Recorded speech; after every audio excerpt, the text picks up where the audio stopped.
आहेत.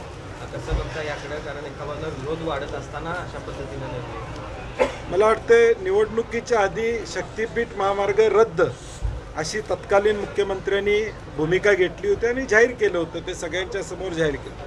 मग मतासाठी फक्त घोषणा होती का असा प्रश्न आता जनतेला या ठिकाणी पडला.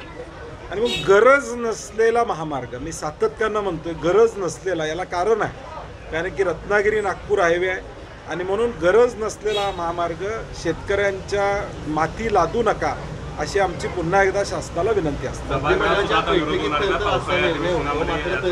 माध्यमांची बाईट देत असताना हे सगळे संभ्रमात टाकणारी बाईट अजूनही देत आहेत. अजूनही शेतकऱ्यांचे प्रश्न जर काय मांडत असतील तर त्यांचा देखील विचार होईल असं देखील आता म्हणतात. मात्र ज्या मंत्रिमंडळाच्या बैठकीत हा निर्णय झालेला आहे त्यावेळी मात्र ही सगळी भूमिका त्यांनी मांडली नसेल. नाही, मला वाटतं ज्यावेळी ही अधिसूचना निवडणुकीच्या आधी फक्त कोल्हापूर जिल्ह्यातली रद्द झाली, ती पुन्हा अधिसूचना त्या ठिकाणी काढली असे आमची माहिती आहे. म्हणजे आहे तीच अलाइनमेंट ठेवून हा रस्ता पुढं जाणार आहे. 3-4 टप्पे आहेत, यातले पहिल्या 3 टप्प्याचे टर्म्स ऑफ रेफरन्सेस झालेले आहेत. 4थ्या टप्प्यामध्ये मात्र हा सगळा रस्ता सह्याद्रीच्या सगळ्या परिसरातून जात असल्यामुळं एन्व्हायरमेंट असेसमेंट आणि त्याचा इम्पॅक्ट हा झाल्याशिवाय हा 4था टप्पा घेणं शासनाला शक्य होणार नाही. आणि म्हणून ती अलाइनमेंट बदलायचं हे करायचं अशा ज्या चर्चा आहेत ते साफ खोटं आहे. आमचं म्हणणं एवढंच आहे की हा कोल्हापूर जिल्ह्याचा फक्त प्रश्न नाही तर हा 12 जिल्ह्याचा प्रश्न आहे. आणि म्हणून मला वाटते आता सन्माननीय मुश्रीफ साहेब असतील, पालकमंत्री प्रकाश आंबेडकर जे असतील, ते मंत्रिमंडळात काय बोलले आम्हाला माहीत नाही, परंतु नंतर बातम्या आल्या की त्यांनी त्या ठिकाणी विरोध नोंदवला का नाराजी व्यक्त केली आम्हाला नेमकं माहीत नाही. आत्ता ते तुमच्यासमोर काय बोलले मला माहीत नाही. आणि त्यामुळं त्यांची भूमिका स्पष्ट होणं गरजेचं आहे की बाबा नेमकं राज्य शासन म्हणून भूमिका काय आहे. नाराजी ते जरी व्यक्त करत असले तरी मग मुख्यमंत्र्यांच्या ड्रीम प्रोजेक्ट समोर त्यांची हतबलता आहे असं म्हणायचं का? कारण ज्या पद्धतीनं हा प्रोजेक्ट रेटण्याचा प्रयत्न दोन्ही पक्षाची राज्यातल्या महायुतीच्या सरकारमध्ये हतबलताही आता बजेटवरून डिपार्टमेंटच्या वेगवेगळ्या निर्णयातून वेगवेगळे निर्णय आज होताना आपण पाहतोय. आज अनेक मंत्री एकमेकाच्या विरुद्ध बोलताना आपल्याला पाहायला त्या ठिकाणी मिळते. आणि या दोन्ही पक्षांना हे आता म्हणजे हतबलता ही दोन्ही पक्षाची वेगवेगळ्या माध्यमातून आता राज्यात दिसत आहे. आज या संदर्भात ऑनलाईन बैठक देखील होणार आहे शक्तीपीठच्या, तर काय नेमकं भूमिका असणार? 5 वाजता आम्ही 12 जिल्ह्यातल्या लोकांची ऑनलाईन बैठक या ठिकाणी घेतोय कारण की ताबडतोब सगळीकडे पोचणं शक्य नाही. काल आज राजू शेट्टी धाराशिवला त्या ठिकाणी आहेत. मी आज सोलापूरला एका कार्यक्रमानिमित्तानं जाणार आहे, तिथेही काही लोकांच्या माझ्या भेटीगाठी या ठिकाणी होतील.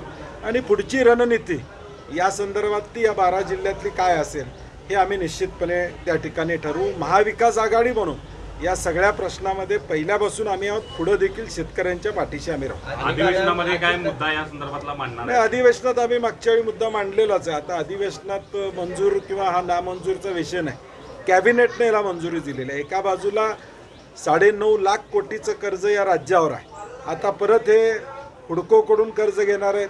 8.5% कर्ज या ठिकाणी आहे. 12,000 कोटी कर्ज आणि 7,500 कोटी व्याज या पद्धतीच्या 20,000 कोटीला मान्यता दिलेली आहे.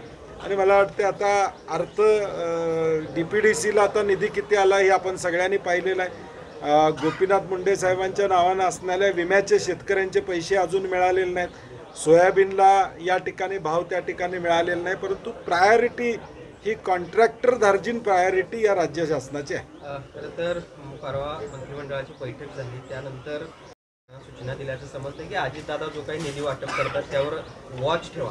आणि ह्या सगळ्या प्रकारानंतर अजितदादांनी उपमुख्यमंत्र्यांची भेट घेणं, एकनाथ शिंदेची भेट घेणं, ह्या सगळ्या नाराजी नाट्य आणि एकूणच ह्या सगळ्या प्रकाराकडे कसं बघता? हे नॅचरल अलायन्स नाही आहे. महायुती हे आउट ऑफ कंपल्शन झालेला अलायन्स असल्यामुळं ह्या आलबेल नाही आहे हे याच्यावरून दिसून येते. साहेब, लाडकीमुळे राज्य सरकार अडचणीत आहे. शेतकऱ्यांचे प्रश्न सुटत नाहीत, कर्जबाजारी होत आहे. अशा परिस्थितीमध्ये एका साखर कारखान्यासाठी अजित पवार 500 कोटी रुपये आणणार असं जाहीर केलेलं आहे. ते पैसे येतात कुठून आणि सर्वसामान्यांसाठी मात्र का? नाही, मला वाटतं साखर कारखान्याच्या बाबतीत NCDC कडून जे पैसे आलेले आहेत, राज्य शासनाला माझी विनंती आहे की जे NCDC कडून या राज्यातल्या कारखान्यांना पैसे आलेले आहेत, गव्हर्नमेंटनं गॅरंटी दिलेलं आहे, त्याचं व्याजसुद्धा काही कारखान्यांनी भरलेलं नाही. 200 कोटी कर्ज घेऊन काही लोकांनी 75,000च्या वर क्रशिंग त्या ठिकाणी केलेलं नाही. आणि म्हणून हा शासनाचा पैसा नेमका कुठं खर्च होतोय त्याचं दायित्व हे कुणाला आहे का नाही याचा विचार पहिला शासनाने या ठिकाणी केला पाहिजे. आणि मला वाटतं दादा सहकारामध्ये बरेच वर्ष काम करत आहेत, सहकारातूनच त्यांचं नेतृत्व पुढं आलेलं आहे. एका कारखान्यापुरता विचार न करता ही शुगर इंडस्ट्री राज्याची आहे. राज्यातले सगळे साखर कारखाने हे शेतकऱ्याच्यासाठी काम करतात. सगळ्यांना धरून त्यांचं धोरण झालं तर राज्याच्या व्यापक हिताचा विचार त्यांनी केला असं सिद्ध होईल. अजून तो सत्ताधारी लोकांनी निर्णय घ्यायचा आहे, ते काय करणार आहे त्याच्याशिवाय आम्ही तर बोलून काय उपयोग आहे.